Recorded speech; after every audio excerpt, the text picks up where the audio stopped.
You've got to put on your best performance for that 1 hour. If you have to fake it, if you have to put a smile on your face when you're not actually feeling great, do it. Especially as a trainer supposed to be, a bit of a beacon of health, inspiration, lead by example, and just to see them leaned up against the wall smoking, it just didn't feel right. Never assume you're not being watched. So you need to keep that professional manner you are on stage for that whole time.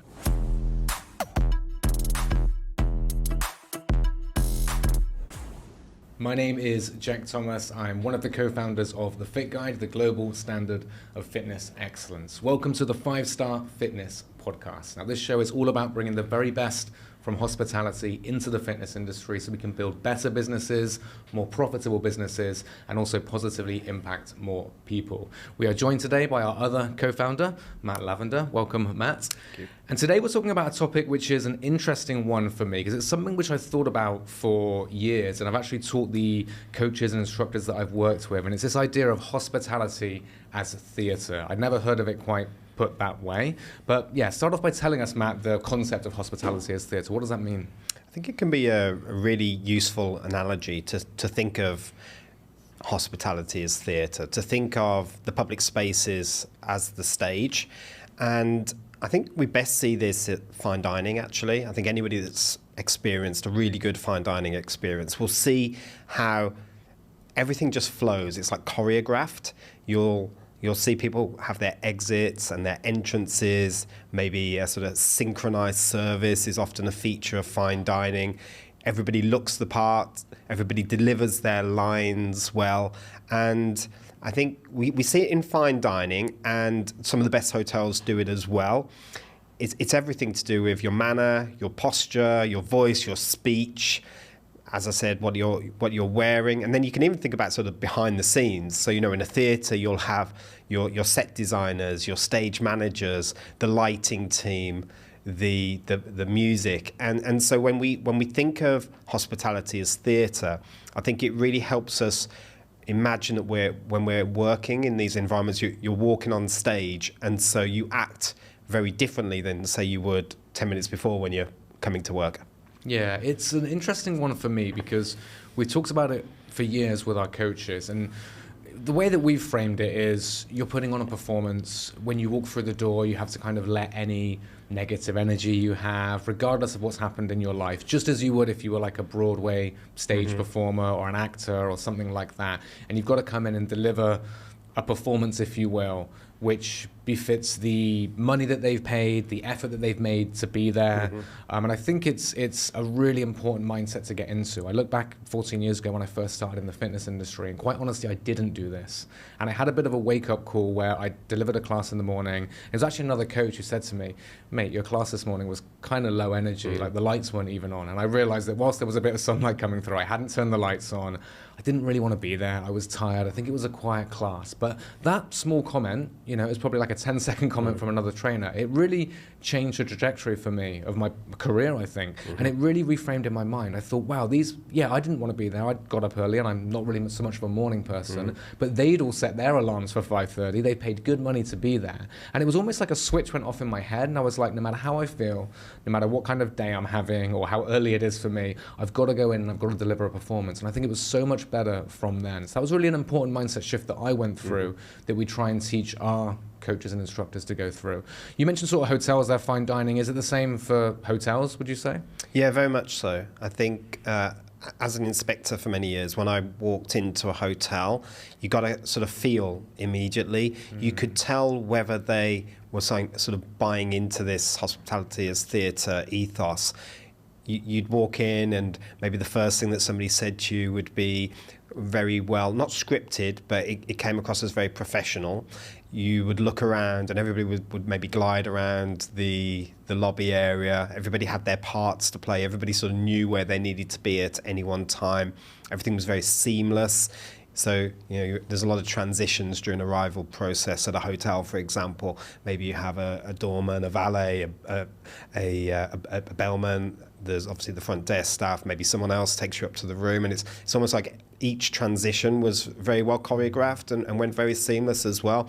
I was able to actually quite quickly get a good indication of how well that hotel would do overall in their evaluation from those first few minutes, which kind of ties back a little bit to that first impression that we were talking about in the previous episode. You know, I think when it's done well, everything just comes together, and it is like walking into a theatre production. Well, we went to see a Broadway show in New York, of course, and it was spectacular. It was great to see, a lot of fun. I think it was the first one that I'd been to. And I remember something that Seth Godin had written in one of his books, actually. He was talking about sort of actors and performers. They'd probably done that, 100 times, 200 times, 500 times. If you in the audience want them to actually enjoy that every time, you're going to be very disappointed. But you know what? People actually don't give a damn whether they enjoy it or not. It looks like they're enjoying it. They're being so professional. It looks like they're having an incredible time. But they couldn't separate one day from the next. And so I think that's kind of the North Star to aim for, to be able to do that. And I think for me, it really does start as this kind of, you feel an obligation to the people in front of you to deliver an incredible performance and give them their money's worth. And I think once you really feel that, once that's kind of an internal value of yours and an obligation, it definitely becomes like easier to do it. I got to be professional. I got to do my job. I think the advantage we have in fitness is that it is a fantastic job, actually. And I think 70, 80, perhaps 90% of the time you do want to be there, and it is great training people. But this is how we frame it to our coaches and instructors. What do you do in that 10% when you don't want to be there and it's hard? And that will always happen. That's where professionalism kicks in, or seeing it, as a theatre performance, almost as a job, right? We do love what we do in the fitness industry, but it is still a job, and we do have an obligation. How do you think we get over this idea that you have to sort of put on a show even if you might not want to be there? How do we make sure that it doesn't look and feel a bit fake? I think one way to do it is to really consider what you said earlier, and that is that you may be having a bad day, you may have some issues going on at home, or you just didn't sleep well, whatever that reason is. And if you've got low energy, the client or the guest, they don't know the reason behind it. The sort of default assumption, I think, for a lot of people is to think, well, they probably just hate their job, or maybe they don't like me, and they sort of... In the worst case. In the worst case, exactly. And so if you think about the fact that, you've got to go out there, you've got to just put on your best performance for that 1 hour. If you have to fake it, if you have to put a smile on your face when you're not actually feeling great, do it. There is a little bit of a sort of idea in psychology that we obviously smile when we're happy, but at the same time, if you are in a bit of a bad mood, by smiling, that can actually lift your spirits. And so it is a performance. I think going back to something you mentioned earlier, which I thought was really interesting, and that is that when you really look at it, I think that by putting on that performance and doing the same thing every day, that could get a little bit monotonous, right? So having to do that same thing over and over again. But actually in hospitality, and the same with a fitness class, we actually have a bit of a free range to sort of mix things up a little bit. I was speaking to a couple of chefs recently. It was a fine dining experience that I'd actually experienced the night before, and then we went out the next day, so I was able to ask them, and they were talking about, there's like one point where the guy has to like sort of pick up a fish and show it around to everybody and sort of talk about their dry aging process. And he said if he just did that exactly the same way every day, for him it would get boring. So what he does is he kind of just improves on it, tweaks things, maybe tells the story slightly differently, and that keeps it interesting for him. And I suppose in a group class, you can do that, right? Although you've got your process and your structure that you need to go through and make sure that the class is delivered in a professional way, there is a little bit of free range to be able to kind of tweak it a bit. Yeah, that's true. And often you'll have the same people in the class. You certainly don't want to deliver it in the same way. I remember giving feedback to one coach. He was using a lot of the exact same phrases and like intonation and little sort of jokes, and I think that's fine if you're, say, a comedian, you're doing different cities, completely different audiences. That's very common, right, to do the same routine and the same jokes 50 nights in a row. But as an instructor, I think it's important because you've got the same people, and I think you don't want to feel like they're just going through the motions. Now, we know when we went to see Book of Mormon, they were going through the motions, right? It was rehearsed 1,000 times and maybe delivered professionally 200 times. But I think in the class context, you don't want to quite feel that. So I think, yeah, it's a good little tip, I think, to not have exactly the same wording each time, because you'll often have the same people, and it gives it that sort of fresh feel and more authentic feel, I think. I see quite a lot in my own training when I'm training at hotels. I'm often doing a very similar module or training course over and over again. But each time I do it, I think, how could I make that a bit different next time? How could I change things up? How could I use different examples? That helps me to keep finding it interesting and to be able to, do my best each and every time, rather than just it becomes too robotic and formulaic. It makes me think of a club that we spoke to in New York. They were very welcoming of our process and really loved what we did. And we visited them a few different times, and some of the times they scored well, and one of the times they hadn't scored particularly well. And it just so happened that the instructor was a Broadway actor as well. And it was interesting because I'd actually gone to visit that coach's class as well. It was with our experience evaluator. I was doing like a quality control check. And what was really interesting is you could see on the surface it was great. The way that he started the class and introduced the class was fantastic. But then he very easily got distracted. He was on his phone a couple of times. So it was kind of like he had this professional exterior and it looked like high energy, but you could just tell, see obvious signs, but you could also kind of feel that below that, he didn't really want to be there. And it really did adversely affect the experience. So I think, again, that's why I think mindset is so important. Not just following the process, but also having a good mindset. Yeah, maybe thinking about all the different elements of what an actor on stage would think about. So, from the way you speak, to the words you use, to how you move around, to how you approach people, acknowledge that the whole thing. If you think about each individual element one by one, because it sounds in that case he'd got most of it right. He was able to sort of still deliver verbally the class, but if you were to look at him, he's there on his phone, so it's a bit of a mismatch, right? Between and so acting is about the full thing, isn't it? It's about all aspects of the delivery, both what you say and how you look as well. I think perhaps if a club has incredible processes in place, and so people are very used to remembering and knowing how to deliver the class, that actually allows you to then perhaps make it more of a performance, because you don't have to think so much about what's the next step. So maybe that's another thing that could be helpful. Any other tips in terms of crafting this performance? Anything perhaps that managers can do, either to craft it in terms of procedures or in terms of like installing the right culture to deliver this, quote unquote performance? Well, I think instilling in people, what we've talked about today, and that is that idea that, leave your problems at the door, whatever mood you're in.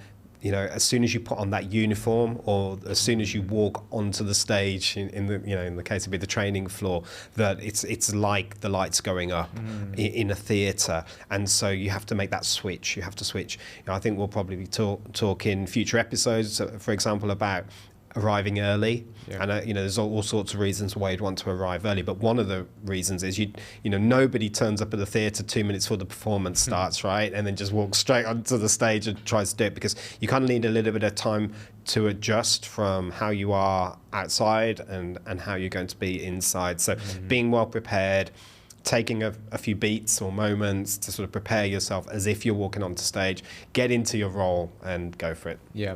It's it makes me think of how we frame it, which is not stepping on stage, but it's when you step through the door, because your performance starts when you step through the door. Someone might have got to the studio 45 minutes early. It's not that unusual. They're a first-time client, and straight away the front desk introduces you to them. Your performance has started already, right? The experience for that person has already begun. Well, it's already begun with the front desk staff, but now it's going to begin with you as the coach or the instructor. So that's the way that we frame it. Whatever's going on outside, when you walk through the doors of your gym, your studio, the lights are on, let's do this. I think that's a really good point, and that reminds me of something I talk about in hospitality, traditional with hotels, and that is that never assume you're not being watched. Never, sometimes I walk around the corner and I see that they're slouching on a thing on their phone, and then they suddenly jump up. And the reality is, when you're in those public spaces, anybody could, walk around the corner or see you, and so you need to keep that professional manner, even when there's no one obvious in sight. Because you are on stage for that whole time.